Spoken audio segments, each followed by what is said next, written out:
પોરબંદરના સમુદ્રી કિનારા પર ડ્રેજિંગ કર્યા વગર 21.88 કરોડના ખોટા બિલ બનાવી કોન્ટ્રાક્ટર અને અધિકારીઓની મિલીભગતથી સરકાર પાસેથી પેમેન્ટ મંજૂર કરાવ્યાનો ગંભીર આક્ષેપ થયો છે।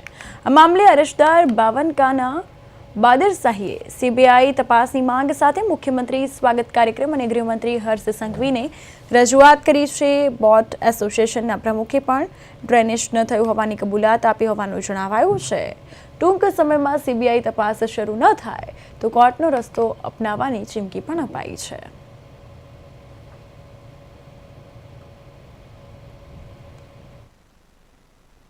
અમે તારીખ 24ના રોજ મુખ્યમંત્રી સ્વાગત કાર્યક્રમમાં ત્યાં ગયેલા અરજી લઈને। ત્યાં અમે ફરિયાદ અરજી રજૂ કરેલી।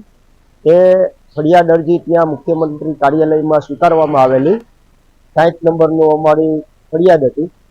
એમાં વહેલી તકે આ અરજીનો જે નિકાલ થાય ને મુખ્યમંત્રી કાર્યવાહી કરે ને આ પ્રજાના ટેક્સના પૈસા છે તે પરત કરવામાં આવે, તેના કાયદેસરની કાર્યવાહી કે કોન્ટ્રાક્ટર ઉપર અને જેને જેને ભ્રષ્ટાચાર આચરેલું હોય અધિકારીઓને એની ઉપર કાયદેસરની કાર્યવાહી કરે વહેલી તકે। એટલે તાત્કાલિક ધોરણે એ આ દેશના રાષ્ટ્રીય સંપત્તિ કહેવાય કે તેની પ્રજાની ટેક્સના પૈસા તેમાં જમા લીધેલા હોય, આનું મોટું ભ્રષ્ટાચાર થયેલું હોય, એ 21,88,32,048 પૈસાનું તાત્કાલિક રિકવરી કરી અને મુખ્ય ચેનલો છે જે ડ્રેજિંગ માટેની કે અત્યારે બોટ ટર્મિનલમાં આવવા જવામાં જે ડ્રેજિંગમાં તકલીફ પડે બોટોને, અનેક બોટોના ભાંગફોડ થાય છે, તૂટફૂટ થાય છે, એ બોટોને અગવડ પડવામાં આવે છે, એ તાત્કાલિક ધોરણે ડ્રેજિંગ કરવામાં આવે।